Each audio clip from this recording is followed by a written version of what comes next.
Welcome to Allan Reports TV. I'm your host, Allan Labucan from allanberryreports.com. This is our first show of 2011. We're hopeful that everybody had a really happy holiday season and got to spend a lot of time with your loved ones. And wish you all a very prosperous and happy New Year.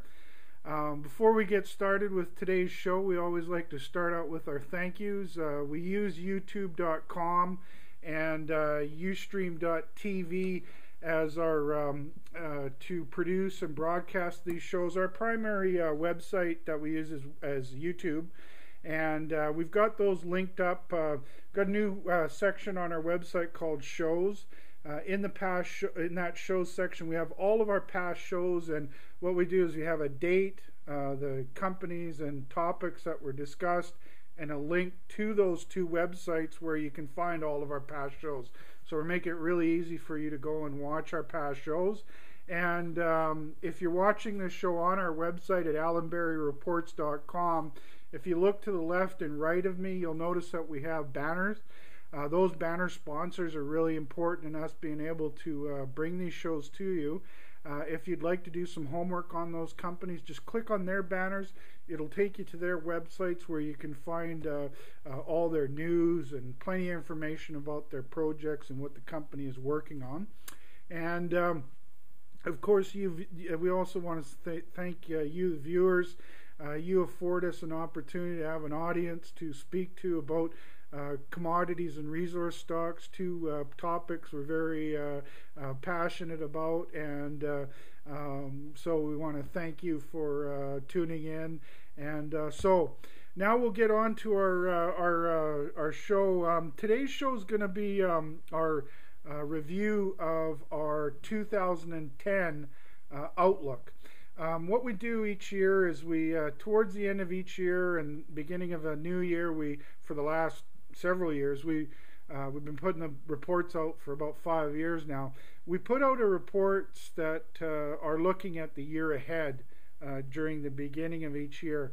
We kind of formalized it in 2009 when we called it our Outlook 2009, and then we did an Outlook 2010. We're working on our Outlook 2011. We hope to have it out early next week. But before we do that, we always want to review what we did the previous year.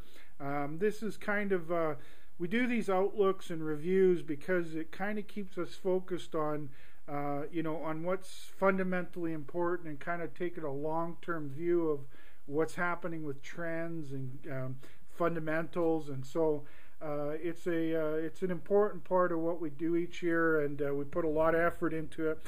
So we're going to do our review of our Outlook 2010 report and the calls that we made in that.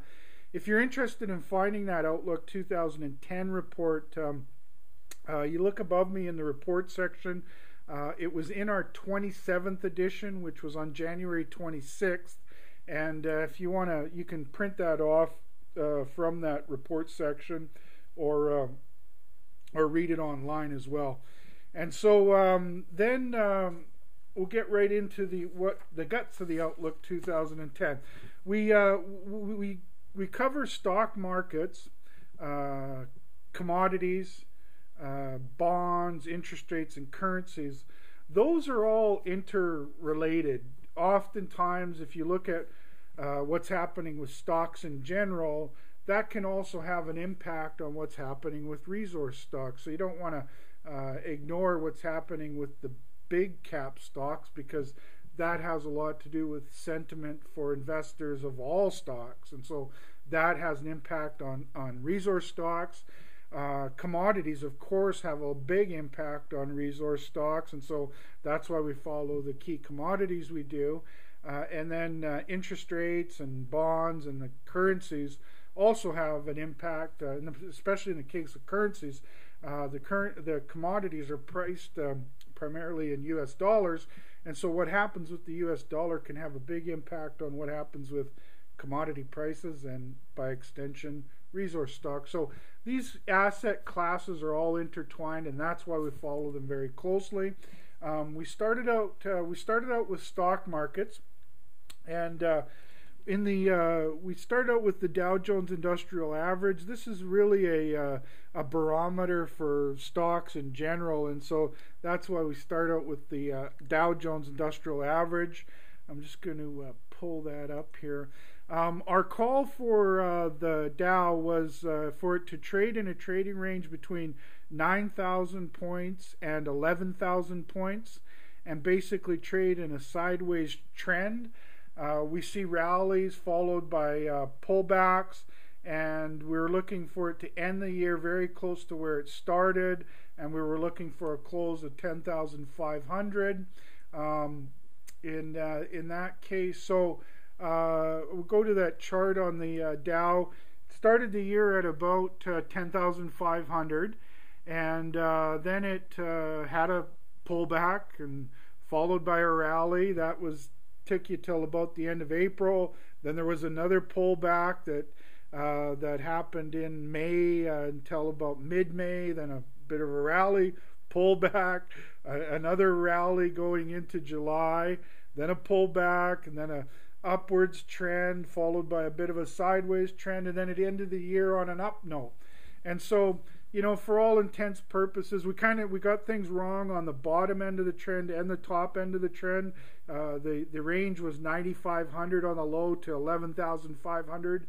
So it was that 2,000 point trend sideways market we were looking for, but we kind of got the numbers wrong on the low end and on the top end. But nonetheless, we got the trend right, which was for most of the year. It followed that sideways action, and then towards the end of the year started gaining some strength, and actually got above that 10,000 or above that top end of the range, broke out above 11,100 in December, and ended the year at just about 11,550 or somewhere like that. So we got the trend right, didn't get the number right, so we'll give ourselves a B mark grade for that call.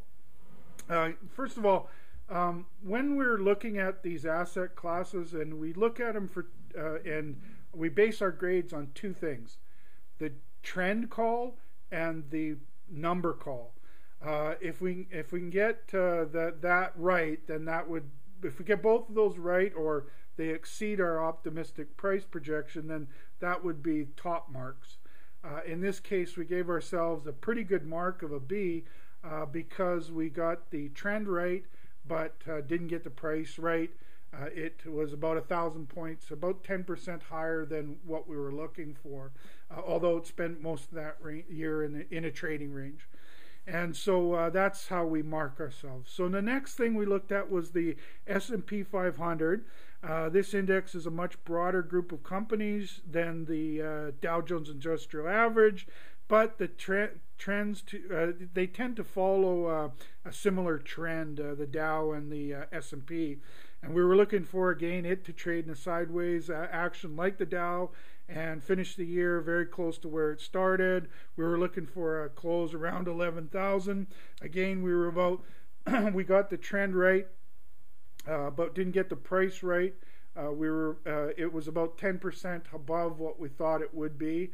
And so, again, we'll give ourselves a B mark, B grade for that call. Then we moved in the next markets we looked at.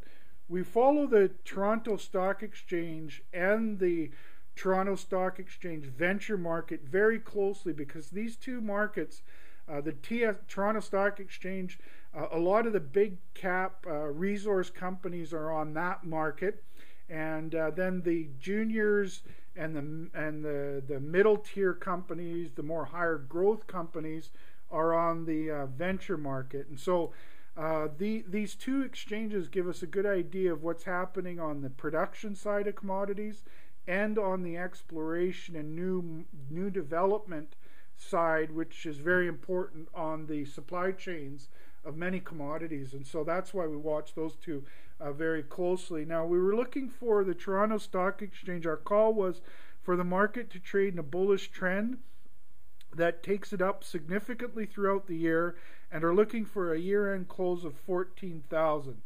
So then I'm going to pull up that chart. So the Toronto Stock Exchange started the year at about somewhere around the 12,000 mark. And it kind of went sideways until early July.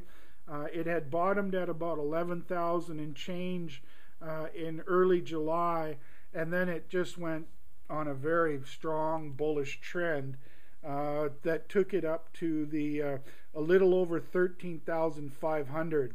And so on that one, we definitely are happy with our trend call, and didn't quite get up to our call of 14,000, but it was within striking range of it.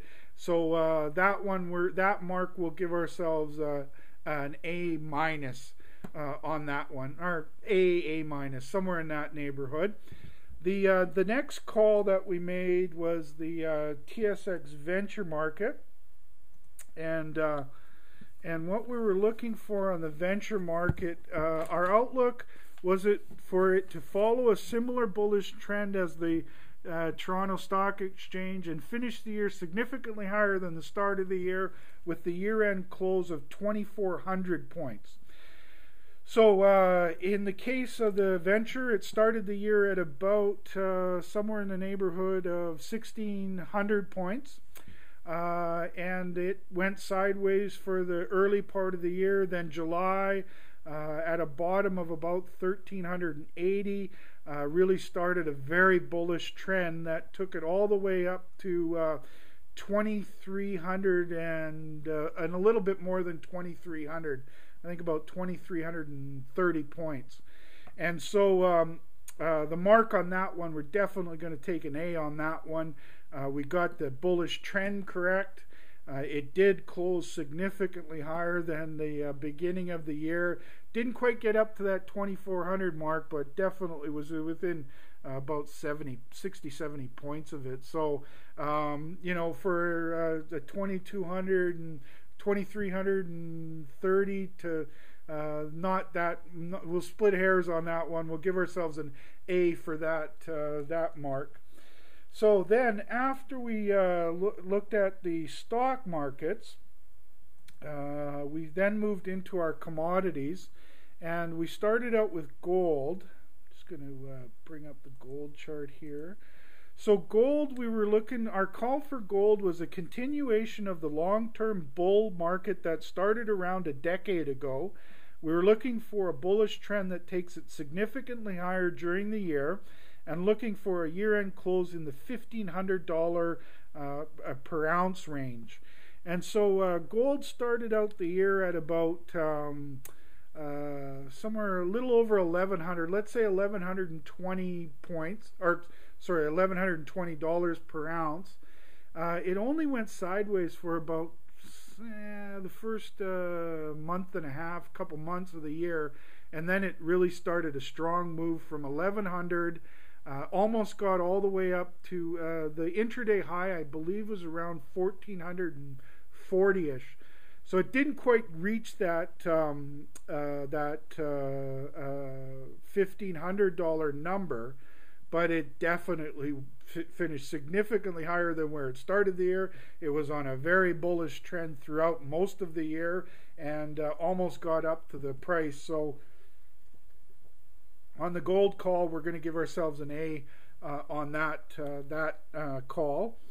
And then after the gold, we moved into our silver call, and we were looking for silver, a call to see a strong bullish trend in the price of silver, with it to end the year significantly higher than the start of the year.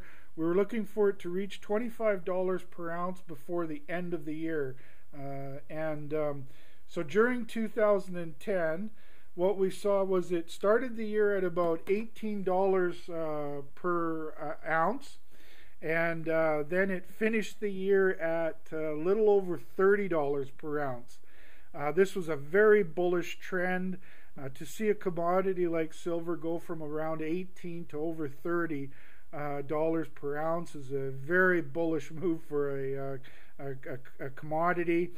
We definitely are going to give ourselves an A+ for this call. We got the trend right, and it exceeded our optimistic call on the price. So that's definitely an A+ grade on that one. The next commodity that we moved into was copper, and I just got to move things around here. So now I've got the copper price up there, and I'll just got to find our call here. So the copper, we mentioned that copper is a key commodity we follow because of long-term supply and demand trends. It is also important to follow as an economic indicator. We were looking for a bullish trend for copper during 2010, and expect to see it trade over $4 per pound before the end of the year. So in the case of copper, we started the year out, let's say, around the $3.20 range, and starting in about July, it was trading at about $3. So it traded sideways. There was some weakness in the summertime. Then it started to move from about $3 per pound and got well over $4 per pound, almost reached $4.50. I think it was around $4.40 and change by the end of the year. Very, very powerful bullish trend for the year, significantly higher, and it actually exceeded our bullish outlook on price.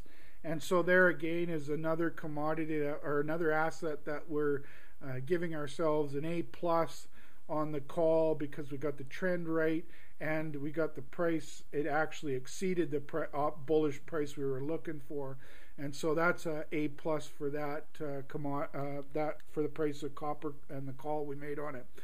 The next commodity that we talked about was oil. In the case of oil, our call was for oil to trade in a sideways trend with rallies and pullbacks, kind of keeping the price reasonably stable, barring a major downward spike in the dollar. If the dollar had moved aggressively down, it would have popped up the price of oil quite significantly, which didn't happen. We were looking for a year-end close around $85 per barrel.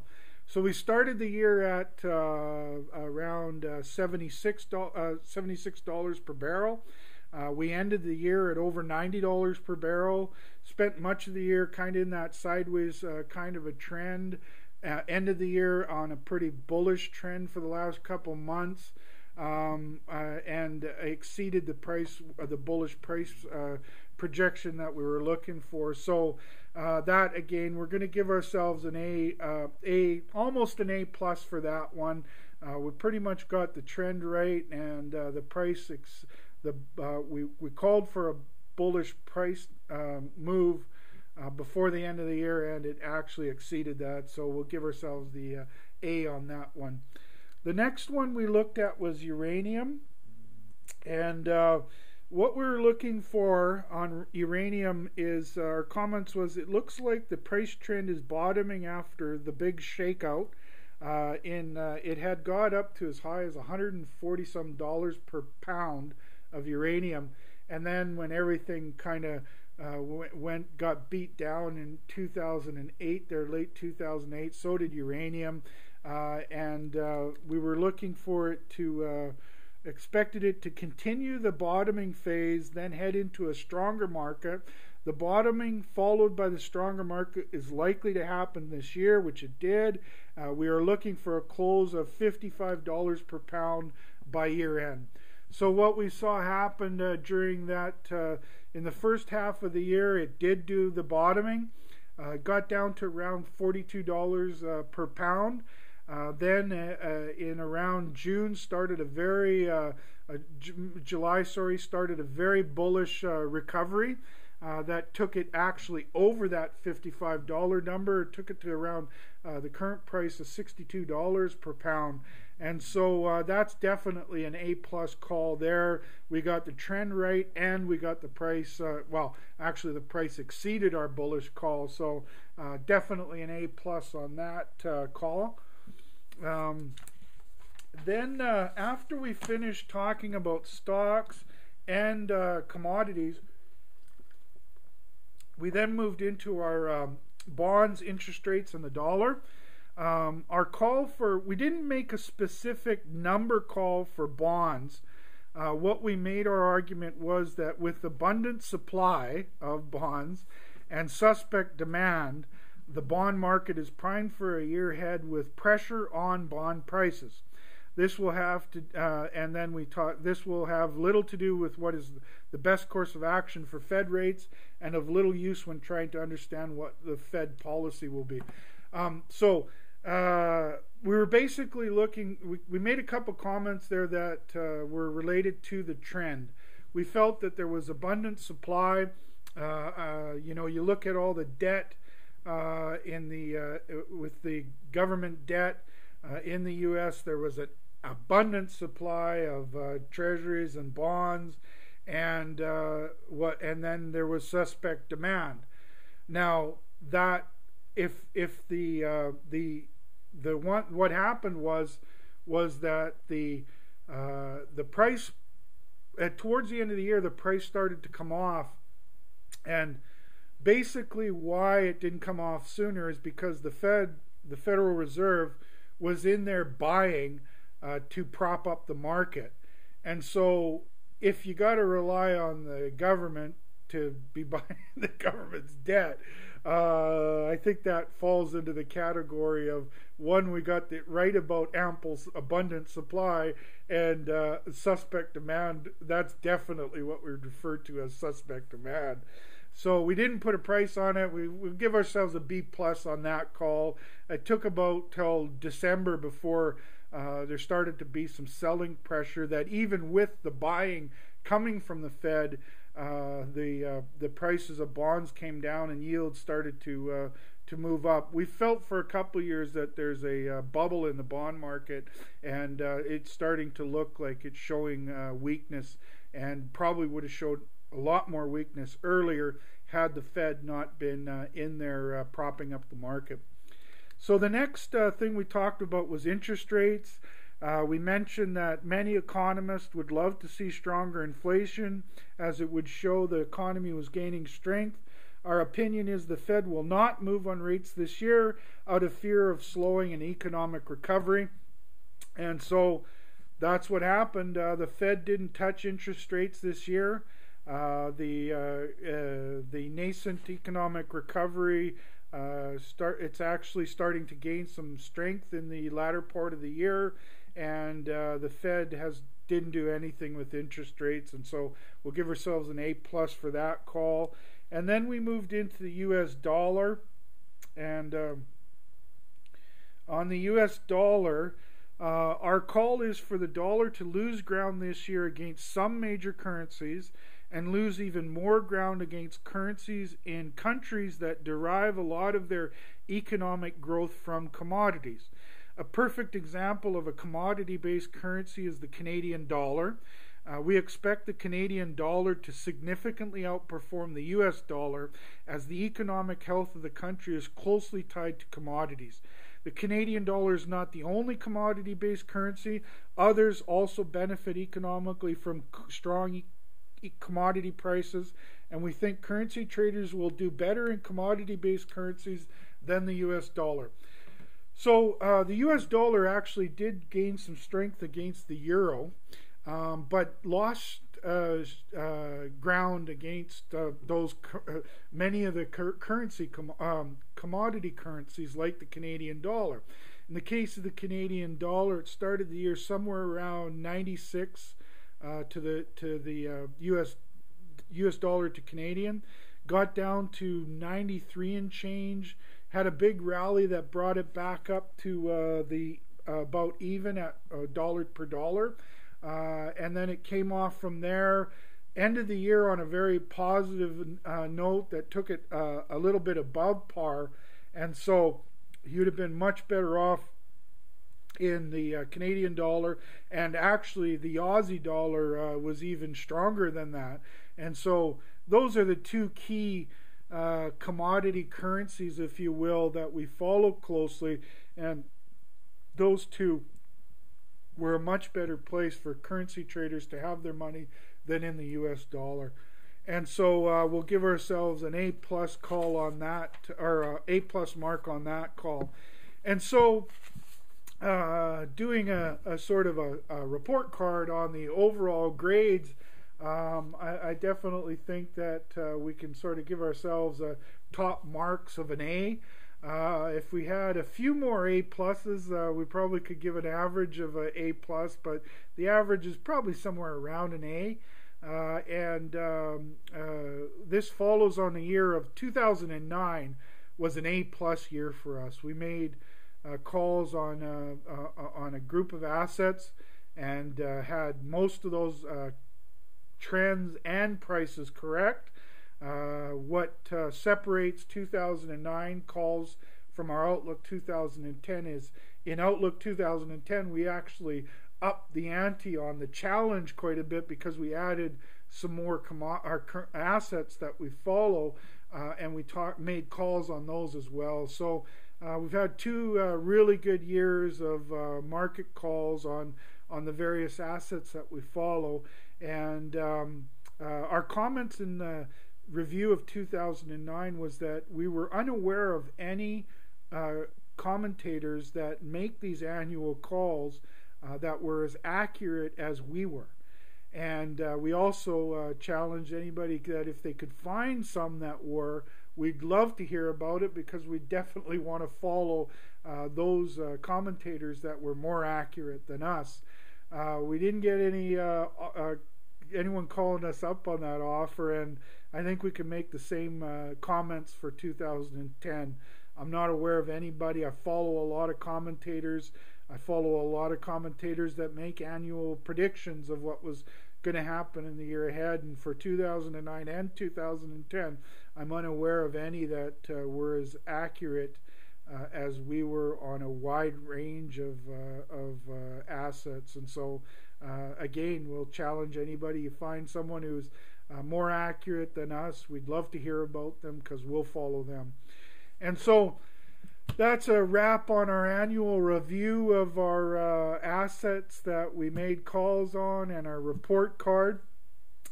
Before closing this show, we always stress that this show and our reports are for information purposes only. We aren't making buying or selling recommendations. It's important for you to do your own research and speak with your financial advisors before making any investment decisions. We're always trying to grow our audience, and any efforts you make to help us with that is greatly appreciated. We also greatly appreciate you taking the time to watch the shows. We're well aware that everybody is busy these days, and we strive to produce a show that saves you time and gives you helpful, high-quality information. Our next show, we're going to do an In the News show tomorrow, and probably another In the News show on Friday, maybe a weekly review and news show on Friday. We're looking to be doing our Outlook 2011, have it out early next week. What we'll likely do is, to our subscribers, we'll send it out first via email. Anybody that wants to subscribe, there's no charge to be on our email list. You just, if you're not a subscriber already, just subscribe above me there on our website and fill out the information. We'll put you on our email list. We'll send it out to the subscribers probably on Monday, we're hoping, and then within a day or two after that, we'll do another show like this, and we'll talk about those the calls that we make for the various different commodities. And so we definitely hope you can join us for our future shows. You can find all of our past work on our website at allanberryreports.com. Again, have a wonderful and happy New Year here in 2011. We hope to see you soon. Have a great day.